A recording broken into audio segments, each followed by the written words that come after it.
नमस्कार, स्वागत है आपका विलेज पोस्ट इंडिया में। आज हमारे साथ है गंगोत्री से नवनिर्वाचित विधायक सूर्य चौहान जी। चौहान जी, बहुत बहुत स्वागत है आपका विलेज पोस्ट इंडिया धन्यवाद, बहुत बहुत धन्यवायद। में। आपको जीत की बहुत बहुत शुभकामनाएं। बहुत बहुत धन्यवाद। विधायक जी, जहां एक सीएम के चेहरा था कर्नल अजय कोठियाल, वहीं पूर्व में विधायक रहे विजयपाल सजवान, एक जनता के बीच से उठकर आए हैं, तो किस तरीके से देखते हैं इस जीत को?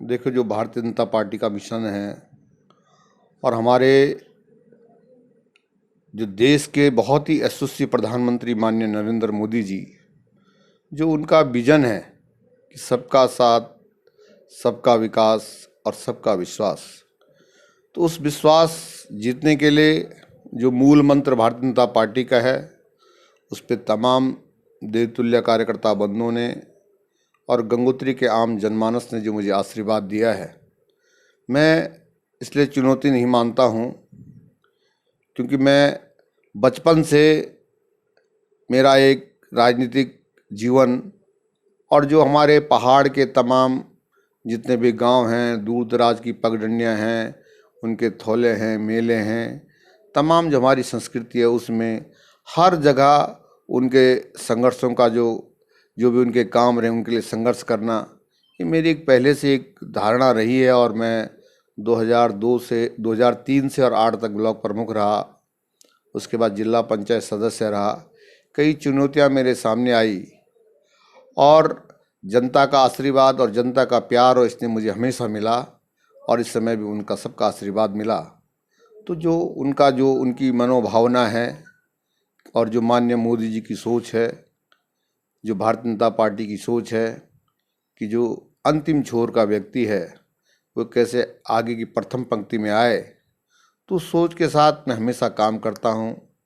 पहाड़ों में बहुत बड़ी समस्याएं हैं, चाहे स्वास्थ्य से लेकर, चाहे शिक्षा से लेकर, और आज मतलब मैं इस बात को कहता हूँ कि अंदर से पीड़ा होती है कि आज जो पूरा प्रदेश नशे की प्रवृत्ति में जो हमारे युवा भटक रहे हैं, वो हम सब के पास, हम सब के लिए बहुत बड़ी चुनौती का सामना है। और इन सब बिंदुओं पे जो जनता, गरीब जनता से जुड़े जो सरोकार हैं, क्योंकि विकास एक सतत प्रक्रिया है, और माननीय जी जैसे हमारे यशस्वी प्रधानमंत्री और हमारी भारतीय जनता पार्टी दिन रात, जो चाहे 4 धाम की ऑल वेदर सड़क की बात हो, कि कैसे उत्तराखंड के लोगों को वहाँ की जो कठिन जो दिन रात जो माताएं बहनें इन पहाड़ों में तपस्या, मैं तो तपस्या समझूंगा, बहुत कठिन परिश्रम करती हैं, कैसे उन वेदनाओं को कम कर सकें, कैसे उनको जो है उनको अच्छी सुविधा मुहैया करा सकें। इसके लिए हम सब काम करेंगे, हमारी पार्टी काम करेगी। आपने कहा नशा पहाड़ में चढ़ गया है। शहर में जो नशा, अनेक प्रकार के नशे थे, वो अब पहाड़ में चढ़ गए, तो उसके खिलाफ आपकी जो कार्य योजना है, उसके खिलाफ कैसे लड़ेंगे आप अब जब विधायक चुन के आए हैं? देखिए, मेरे से बहुत सारे सीनियर विधायक हैं, उनका भी पूरा सहयोग, जो वर्तमान में हम सब लोग जो पहली बार चुन के आए हैं उन सब का, और अपने अनुभवों को हम सब शेयर करेंगे कि जो दूर दराज का छात्र जो पढ़ने के लिए पहाड़ों से देहरादून में आता है, और देहरादून से फिर वो हर जनपद की ओर जो है नशे की प्रकृति में जो हमारा 18 साल, 17 साल, 16 साल का जो युवा भटक रहा है, ये पहाड़ में बहुत बड़ी चिंता का विषय बन चुका है। आज तक नहीं था, लेकिन अब बन चुका है, और इसके लिए हम सब बहुत जल्दी इसके लिए बहुत लड़ाई करेंगे। मुझे उन माँ बापों का दुख है जिन्होंने सोचा कि हम अपने बच्चे को पढ़ाएंगे लिखाएंगे, कुछ बनेगा, और जब नशे की हालत में नशा मुक्ति केंद्र में जा रहा है, लोग, उनके जो गार्जियन हैं वो शर्म के मारे नहीं बता पा रहे हैं। मैंने कई वेदनाएं देखी, कई बच्चों को जो है अपना जीवन ख़त्म करते हुए देखा। तो ये हमारे लिए बहुत बहुत, जिसको कहते हैं, दर्द की बात है। और मैं समझता हूँ हमारी देवभूमि है, हम देवभूमि के लोग हैं, हम डट कर इसका मुकाबला करेंगे। कितना भी बड़ा जो सरगना, कितना भी बड़ा गिरोह और कोई भी इसमें लिप्त होगा, उसको कतई बर्दाश्त नहीं किया जाएगा। इसके लिए हम बढ़ चढ़ कर, चाहे कुछ भी हो जाए, ये जीवन का एक लक्ष्य है कि कहीं ना कहीं हम इस देवभूमि को नशे की प्रवृत्ति से बचाने के लिए काम करेंगे। शिक्षा का बड़ा अभाव रहे पहाड़ों में। आपकी गंगोत्री विधानसभा पहाड़ी विधानसभा है। उच्च शिक्षा की बात करें तो अगर इंटर कर छात्र कर लेता है तो उसको पलायन करना पड़ता है, मजबूरी हो जाती है उसकी देहरादून आना या फिर अन्य शहरों में जाना। तो जो शिक्षा उच्च शिक्षा को लेकर आपकी जो कार्य योजना है अब छात्रों के लिए, तो किस तरीके से अब? देखिए, उस शिक्षा के लिए मुझे मालूम है आज तो हर जनपद में पहले से ज़्यादा सुविधाएं हो गई हैं, लेकिन जैसे हर जनपद में बात चल रही थी कि भाई एक मेडिकल कॉलेज होना चाहिए, और मेडिकल कॉलेज की इसलिए मांग हो रही है कि जो पहाड़ों में डॉक्टर चढ़ना नहीं चाहता, बहुत दूर तक जो है कल्पना नहीं कर सकता कि मैं डॉक्टर बन सकता हूँ, और जो पैसा खर्च करके डोनेशन से जो है डॉक्टर बनते हैं वो कभी पहाड़ नहीं चढ़ना चाहते हैं, जो वास्तविकता है। तो इन परिस्थितियों को निपटने के लिए कहीं ना कहीं हमारी सरकार, कहीं ना कहीं हमारे जो चुने हुए विधायक हैं, हम सब मिलकर, क्योंकि उत्तराखंड का जो हिसाब आ गया कि जो हमारी जो तमाम जितने भी हमारे क्या कहेंगे उसको, कि जितने भी हमारे जो भी नेतागण हैं, वो थोड़ा सा आता है कि भाई विधायक बन गए तो प्रोटोकॉल हो गया, पहाड़ नहीं चढ़ना चाहते, कुल मिलाकर आप कहना चाह रहे हैं कि जो विधायक बन जाते हैं वो दोबारा पहाड़ नहीं चढ़ना चाहते। कुल मिला के कहीं ना कहीं जो हमारे अधिकारीगण हैं, चाहे वो हमारे स्थानीय कर्मचारी हैं, बहुत बड़ा दबाव होता है। हम उनसे शुरुआती दौर पर निवेदन करेंगे। मैं तो अपने गंगोत्री विधानसभा की बात कर रहा हूँ। मैंने सबसे पहले जो हमारा जिला चिकित्सालय है उसमें निरीक्षण किया, कई कमियां पाई। उससे पहले बन चुनने के बाद मैं इंद्रेश में, सीमियाई में, आपके जोली ग्रांट में गया। वहाँ पे जो हमारे तमाम जो मरीज़ थे, डायलिसिस के मरीज़ थे, बहुत स्थिति ख़राब है कि अब तक हम डायलिसिस की मशीन जो है उत्तरकाशी में शुरू नहीं कर पाए। हमारे जो स्थानीय कर्मचारी, उनसे भी मैंने निवेदन किया कि कहीं ना कहीं हम सब मिलकर सेवा भाव से, हमारा लक्ष्य होना चाहिए सेवा भाव। अगर हमको 2 रोटी जो है भगवान दे रहा है तो हम उस गरीब आदमी की सेवा करें, कहीं ना कहीं हम सेवा करें। ताकि मेरा दूसरा मानना भी है, अगर हम देवभूमि मानते हैं तो कहीं ना कहीं अंतरात्मा ये कहती है कि अगर हम ईमानदारी से इस देवभूमि को सजाने का काम करेंगे तो कहीं ना कहीं जो हमारे बच्चे हैं वो भविष्य में अच्छे बनेंगे। और अगर कहीं ना कहीं हम गलत करने की सोचेंगे तो कहीं ना कहीं आज ज़रूर हम पैसा कमा लेंगे, लेकिन कल हमारे बच्चों पे कहीं ना कहीं वो जो बुरी नज़र है वो ज़रूर आएगी। ये मेरा कहना है लोगों से। और हम सुधारने का काम करेंगे जो सिस्टम है, उस एक नई दिशा में हमारी पार्टी, हमारे पार्टी के तमाम संगठन के लोग, हमारे तमाम जितने भी नेतागण होंगे, हम सबसे, मैं तो अपनी गंगोत्री विधानसभा में एक नए उससे जो है काम करना चाहता हूं, और बिल्कुल निष्पक्ष होके मैं कहीं भी किसी के दबाव में काम नहीं करूंगा, चाहे कुछ भी हो जाए। ये मेरा एक अंतिम लक्ष्य है, क्योंकि अगर जनता ने मेरे पे विश्वास जताया है तो मैं जनता की समस्याओं के लिए हर समय बिल्कुल खरा उतरूंगा, चाहे कुछ भी हो, दिन हो रात हो, दिन रात उनके साथ एक भाईचारे के नाते, एक प्यार और प्रेम जो उन्होंने मुझे दिया, उस भाव से, और जिस भावना से हमारे माननीय नरेंद्र मोदी जी राष्ट्र के लिए, देश के लिए सोचते हैं, 24 में से 18 घंटे उनकी जो नीति है उस पर मैं हमेशा काम करूंगा। आपने कहा मैं दबाव में काम नहीं करूंगा, ऐसे कौन कौन से मुद्दे हैं आपके गंगोत्री विधानसभा में जिनको लेकर अब आप क्षेत्र में जाएंगे, क्षेत्र का विकास उस ओर करेंगे? देखिए, मैंने कहा ना कि विकास एक सतत प्रक्रिया है, विकास चलता रहता है, कौन किस गति से चलाता है। लेकिन एक साधारण व्यक्ति है, अगर उसकी वृद्ध पेंशन लगनी है तो वो भटक रहा है, उसका 2-3 महीने तक वो कागज़ घुमा रहा है। उस गरीब आदमी ने 500-1000 रुपये अपने जो है इधर उधर से किए, तब वो कभी जनपद के चक्कर मार रहा, कभी ब्लॉक मुख्यालय के चक्कर मार रहा।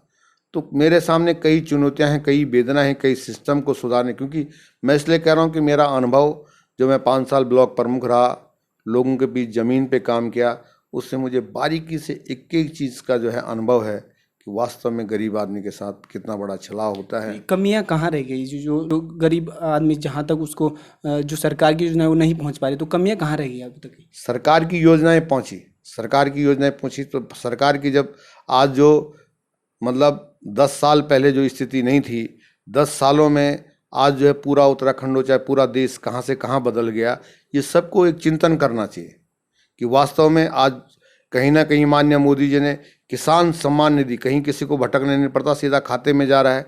तो एक गरीब काश्तकार को उसका फ़ायदा मिल रहा है। वो गरीब काश्त जुड़ा हुआ है ना, उसको पता है ना कि भाई सीधा जो है हमारे खाते में जो है 6000 रुपये पर सालाना आ रहे हैं। तो इस तरह की जो योजनाएं हैं चाहे जनधन की योजना, तमाम जो हमारी सरकार के द्वारा चलाई जा रही है। मेरा कहने का मतलब कहीं ना कहीं जो नीचे स्तर पर जो सिस्टम है, जो ऊपर जो ब्यूरोक्रेसी का जो सिस्टम जो कर रखा है, क्योंकि ब्यूरोक्रेसी, क्योंकि उत्तराखंड की, मैं उत्तराखंड आंदोलनकारी भी रहा हूँ।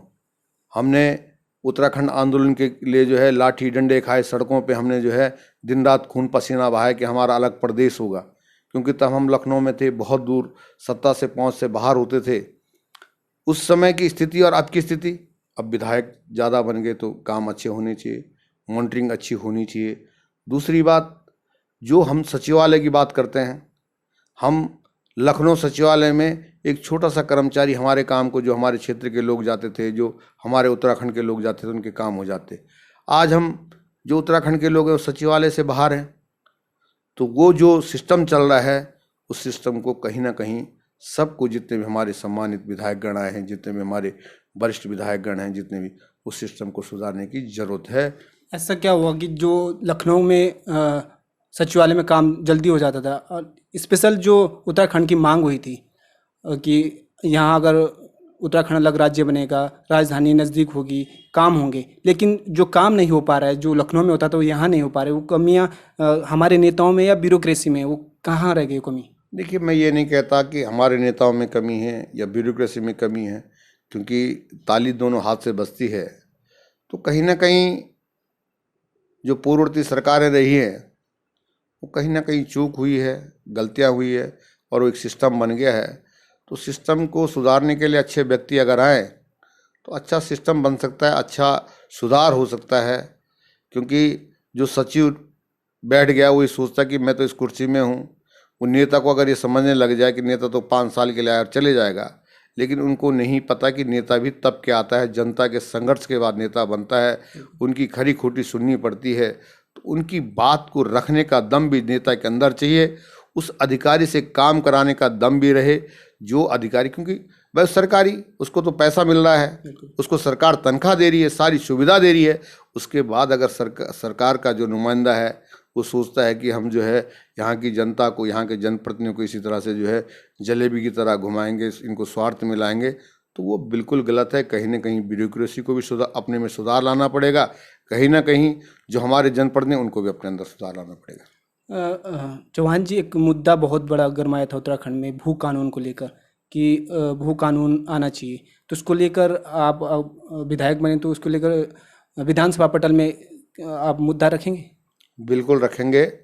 और जो हमारा संगठन, हमारी सरकार जब बनेगी, जो सरकार के एजेंडे होंगे, हम सब मिलकर, अकेला मैं कुछ नहीं हूँ, मैं तो विधायक बन गया, लेकिन हम सब मिलकर कहीं ना कहीं अच्छा सदन चले, कहीं ना कहीं उत्तराखंड की जनहित की बात हो, कहीं ना कहीं अच्छा प्रदेश बने। क्योंकि अब तो युवा प्रदेश हो गया, 20-22 साल हो गया, तो अच्छा कुछ होना चाहिए। जो हमारे आंदोलनकारी की भावना, उनके अनुरूप काम होने चाहिए।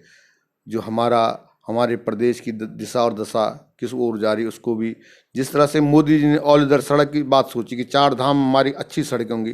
क्योंकि मुझे याद है जब गंगोत्री से यात्री वापस जाता था, जब ऋषिकेश पहुंचता था, 10 बार उस सड़क पर हाथ माथे पे लगा था कि भगवान तो मुझे जो है इस यात्रा में बचा के ले आया।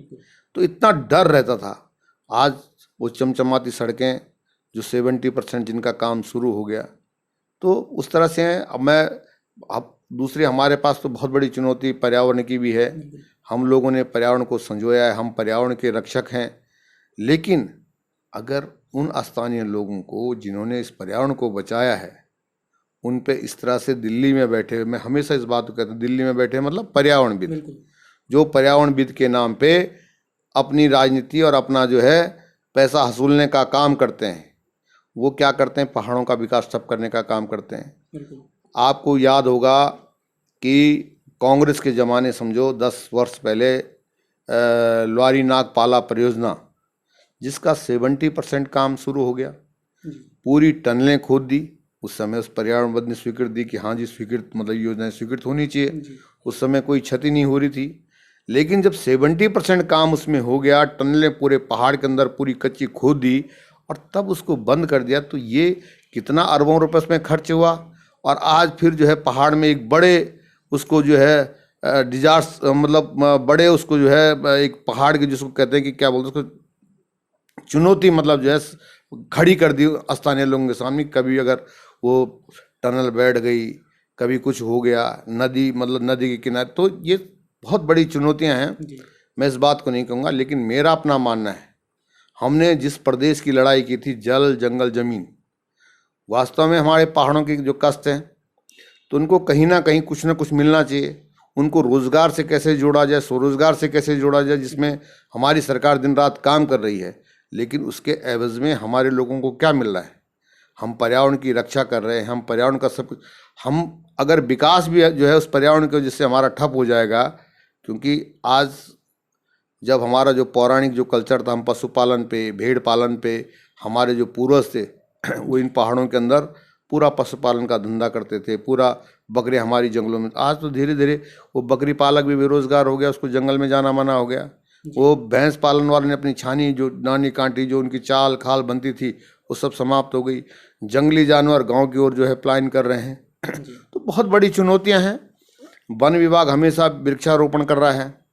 हमें कहते हैं कि भैया जो दूर दराज के जो जंगल हैं, वहाँ पे जंगली फल का जो है पूरा वो लगाया जाए, ताकि जंगली जानवर नीचे जो लंगूर हैं, बंदर हैं, वो सुअर हैं, वो नीचे को ना उतरे।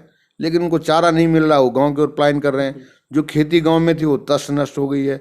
काश्तकार जब तक करता है, मेरे पास जीते जागते ऐसे उदाहरण हैं जहाँ कम से कम 10 ट्रक, 12 ट्रक, 15 ट्रक, 20 ट्रक एक ही सीजन में आलू निकलता था, एक छोटे छोटे गांव में। आज की डेट में वहाँ एक दाना आलू भी कोई नहीं बो रहा है, क्योंकि जंगली सुअरों ने परेशान कर रखा है। तो बहुत बड़ी चुनौतियां हैं पहाड़ की। हम चाहते हैं कि जो हमारा व्यक्ति पलायन कर रहा है वो पलायन न करे, उसको अच्छी शिक्षा मिले। और हमारे स्वर्गीय डॉक्टर नित्यानंद जी, जो सेवाश्रम मनेरी में आए थे 91 में, उन्होंने जो बहुत सोच रखी थी कि दूर दराज जहाँ पे छात्रावास वहाँ पे खोला, दूर दराज के गरीब बच्चों को वहाँ पे शिक्षा दी। आज अच्छा लगता है जो उनकी सोच थी कि जैसे राजपुर रोड से मैं गंगोत्री पर राजपुर रोड से और चिन्याली सौड़ तक हम 1.5 घंटे में पहुँच सकते। कोई टनल बननी थी, कभी कोई सर्वे हुआ था अंग्रेजों के ज़माने में। तो इस तरह के अच्छे काम हों, तो इस तरह की एक सोच हमारी सरकार की है, हमारे माननीय मोदी जी की है। अच्छे काम होंगे, हमारा उत्तराखंड अच्छा होगा, तो सोचा ही कि हमारा, हम सब का और हमारे पहाड़ में रहने वालों का विकास होगा। तो हम सब प्लान इसलिए करते हैं कि सुविधा नहीं मिलती है तो लोग शहर में भागता। शहर की भी स्थिति है। मैं तमाम जितने भी हमारे अभिभावकों उनसे कहता हूँ कि अपने बच्चों पे ज़रूर ध्यान दें। आपने ज़रूर देहरादून में उच्च शिक्षा के लिए भेजा, लेकिन आज जो शिक्षा के नाते जो हमारे बच्चे जो ठगे जा रहे हैं, जो गिरोह उनको अपनी चुंगल में ले रहा है, नशे की प्रवृत्ति की जो मैं हमेशा बात कर रहा हूँ, ये हमारे लिए बहुत खतरनाक और हमारे लिए एक सोचने और चिंतन का विषय बन गया है। आपने पलायन की बात करी कि पलायन बड़ा मुद्दा है उत्तराखंड में। आपके गंगोत्री विधानसभा में पर्यटन का बहुत बड़े आसार हैं, तो इस और जो पलायन को रोकने के लिए आप पर्यटन में जो आपकी योजना है वो किस तरीके से है? देखिए, औलेदर सड़क बन रही है। अभी तक हमारे उत्तरकाशी मुख्यालय में, जहाँ से गंगोत्री धाम शुरू होता है, उत्तरकाशी जनपद का जो मुख्यालय, उत्तरकाशी शहर बाबा विश्वनाथ की नगरी है, लेकिन आज भी वहाँ पर बस अड्डा नहीं बन पाया। गाड़ियाँ आती है तो पार्किंग करने के लिए कहीं जगह नहीं। तो कई चुनौतियाँ हैं। अगर हम देश विदेश तीर्थाटन पर्यटन को मतलब उनको सुविधा देंगे तो वो दुगनी ताकत हमारे यहाँ आएगा। सड़कें हमारी अच्छी हों, हमारा सड़कें अच्छी हो गई, अब हमारा बस अड्डा, गाड़ी पार्किंग की अच्छी व्यवस्था हो, उनके जो हमारे पर्यटक के तमाम जो पर्यटन की बात हम कर रहे हैं कि साहब पर्यटन में बहुत अच्छे अच्छे बुग्याल हैं, अच्छे बुग्याल हैं, अच्छे सब कुछ है, लेकिन हम क्यों उनको विकसित नहीं कर सकते हैं? हम उनको कैसे अच्छी मतलब जो है सुविधा दें कि पर्यटक जो है देश विदेश का सैलानी वहाँ पे पहुँचे। तो जब देश विदेश का सैलानी पहुँचेगा तो खोखे खुलेंगे, ढाबे खुलेंगे, गाइड होगा, ये होगा। किसी को बाहर जाने की जरूरत नहीं। घर बैठे जो है 20-30 हज़ार रुपये का, 40 हज़ार रुपये का रोजगार जो है प्रत्येक युवा कर सकता है। लेकिन उसमें फोकस करने की ज़रूरत है। क्या है, जो हमारे तमाम जो पर्यटनविद हैं उनसे बैठकर और कुछ हम लोगों ने बनाया है, उसको सब समय समय आने पर उसको रखेंगे और कोशिश करेंगे कि हम कुछ अच्छा करें, कुछ नया करें जो हमारे मन में है। और हम सब के साथ मैंने तमाम जितने भी हमारे मित्र हैं, जितने भी हमारे जो बुद्धिजीवी हैं, जो जिनकी एक सोच रहती है, उनके साथ बैठकर एक नया इतिहास, आप सभी जितने भी पत्रकार बंधु हैं, चौथा स्तंभ होता, आपसे भी अनुरोध है कि कहीं ना कहीं हम इस उत्तराखंड को हम अपने साथ अगर मैं अपने साथ गलत कर रहा हूँ, आज मैं अपने साथ गलत करूँगा, कल हमारी पीढ़ी हमें माफ़ नहीं करेगी। तो हम सबको एक नए उत्तराखंड की, अच्छे उत्तराखंड की कल्पना भारतीय जनता पार्टी के शासन में करनी चाहिए। विधायक जी, एक पहाड़ी जो दाल और अनेक प्रकार के खाद्यान्न हैं, जैसे आपके जो हर्षिल का सेब बड़ा प्रसिद्ध है पूरे भारत में, तो इनको बढ़ावा देने के लिए जो आपकी योजनाएं हैं वो किस तरीके से है कि जो लोग जाने कि हमारे जो पहाड़ों में जो फसलें उगाई जाती है वो किस तरीके से, कि कितनी लाभदायक है वो लोगों के लिए, ऑर्गेनिक खेती की ओर लोगों को किस तरह के जागरूक करेंगे आप? देखिए, ऑर्गेनिक खेती की हम बात कर रहे हैं। हमारे पहाड़ में चाहे राजमा हो, चाहे सेब हो, चाहे चौलाई हो, चाहे मंडुवा हो, तमाम प्रकार की फसलें होती। सेब के उसमें हम आगे जा रहे हैं कई प्रकार। मैं वो नहीं कह रहा कि हम कैसे उसमें आगे जाएं। सवाल मैं एक छोटा सा उदाहरण देता हूं। हम इस बात को कहते हैं कि 85%, 80%, 75% हम वनों के अंदर हैं। चीड़ का जंगल लगा हुआ है और दिन पर दिन वो पनप रहा है। जब आग लगती है तो बहुत ज़्यादा नुकसान करता है। तो हमने कहा कि जो नज़दीक के गांव से कम 2 किलोमीटर, 1 किलोमीटर तक के चीड़ के जंगल जो है साफ़ किए जाए। इस पर जैसे अखरोट जो जम्मू कश्मीर में होता है, उस भूमि की जांच हो, और जो कागजी वाला अखरोट है, बादाम है, उसके किस तरह से जो है हम वहाँ पे उसका रोपण करें, ताकि पहाड़ों की जो पीठ का बोझ है वो कम हो, पहाड़ों की आर्थिक स्थिति बढ़े। अब इन चीड़ों से लिसा निकलता है, लिसा से तारपीन बनता है, लेकिन एक लिसा डिपो धरासू में है जी।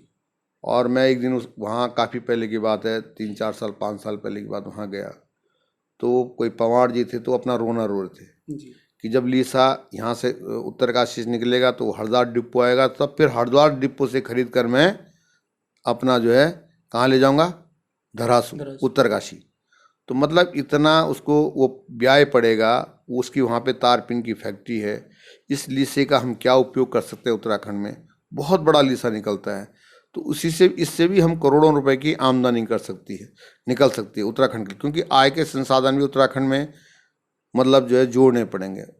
विकास के समय समय पे बात की जाएगी, चाहे हमारा जो स्थानीय जो उत्पाद होता है उसको कैसे उसकी मार्केटिंग की जाए, कैसे हम उसको मार्केटिंग करेंगे, ये सब चीज़ें हैं। जैसे हमारा सेब निकलता है, कई चीज़ें हैं।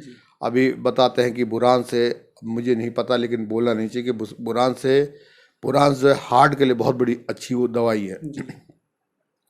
और अगर उसको उस चीज़ में जो स्पेशलिस्ट हैं उनको बैठाया जाए, कैसे इसकी जो है दवाई बनाकर हार्ट के पेशेंटों के लिए इसको यूज़ किया जाए, इसको हम विदेश में कैसे मतलब जो है भेज सकते हैं, कैसे मतलब इसका जो है आयात कर सकते हैं। तो बहुत ऐसा नहीं कि पहाड़ में नहीं, तमाम जड़ बूटियाँ हैं।